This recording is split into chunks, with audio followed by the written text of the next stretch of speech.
আসসালামু আলাইকুম। আসমা অপসরি cook and beauty tips channel থেকে আপনাদেরকে স্বাগতম।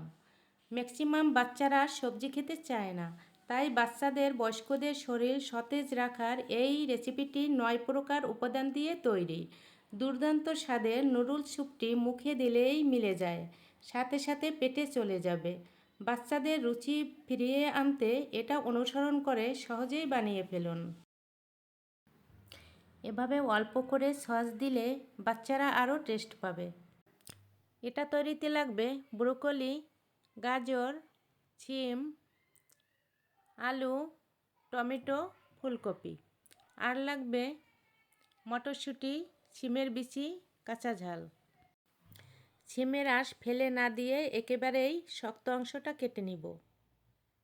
শক্ত অংশটা থাকলে বাচ্চারা ভালো খাবে না এবং কম বেশি সেদ্ধরও ব্যাপার আছে।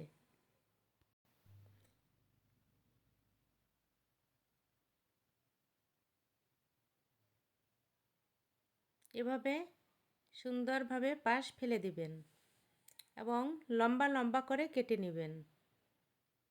আমি এভাবে লম্বা লম্বা করে কেটে নিছি। শিম ছোট ছোট করে কেটে নিলে গলে গিয়ে ফ্লেভার নষ্ট হয়ে যাবে। আলুগুলো ছোট ছোট টুকরো করে নেব। ভিউয়ার্স, এক এক সবজি এক এক রকমের কাটতে হবে। ব্রোকলির শুধু ফুলগুলো নিতে হবে।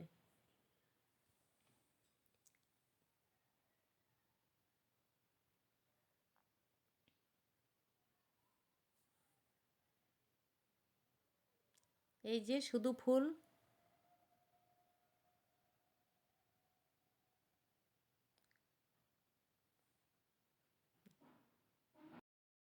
আলুর সাথে যেন না মিশে যায়, কারণ আলুটা সবার আগে দিব।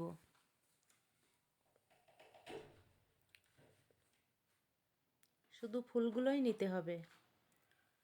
প্রত্যেকটা সবজির সাথে মিলিয়ে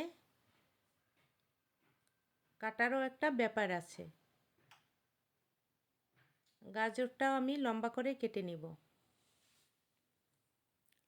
দেখতেও সুন্দর হবে, খেতেও ভারী মজার। গাজরটাও বেশি কুচিয়ে নেব না।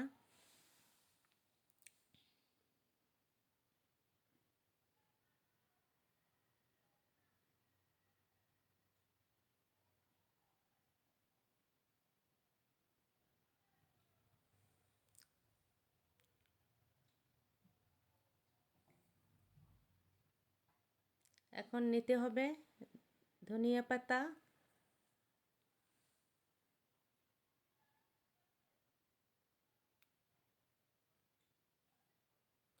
এটা তৈরির আগে সব কিছুই সুন্দরভাবে এভাবে কেটে নেবেন। প্যানে পানি ফুটিয়ে নিয়েছি, লবণ দিলাম, কাঁচা ঝাল দিলাম, প্রথমে সিমের বিচি, ফুলকপি দিলাম। এটা ফুটানো হয়ে গেছে, এখন শিম এবং গাজর দিলাম। এটা ভেঙে গুঁড়ো গুঁড়ো করে দিলাম। 1 প্যাকেট নুডলস। জিরের গুঁড়ো দিলাম। একটা ডিম ফাটিয়ে হলুদ দিয়ে গুলে নিব।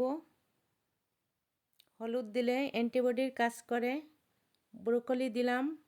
ফ্রিজ আপ করা ছিল আমার মটরশুঁটি, সেটা দিলাম। টমেটোর নির্যাস দিলাম। টমেটো বড় ফালি করে দিব। বাচ্চারা না খেতে চাইলে তুলে নেওয়া যাবে। মশলাটা দিয়ে দিলাম। চুলা অফ করে ডিম দিয়ে দিলাম। ধনিয়া পাতা দিলাম। ব্যাস, এখন হয়ে গেছে। আমি সার্ভ করব। খুশবুর জন্য বোম্বাই মরিচের ফ্লেভার দিলাম।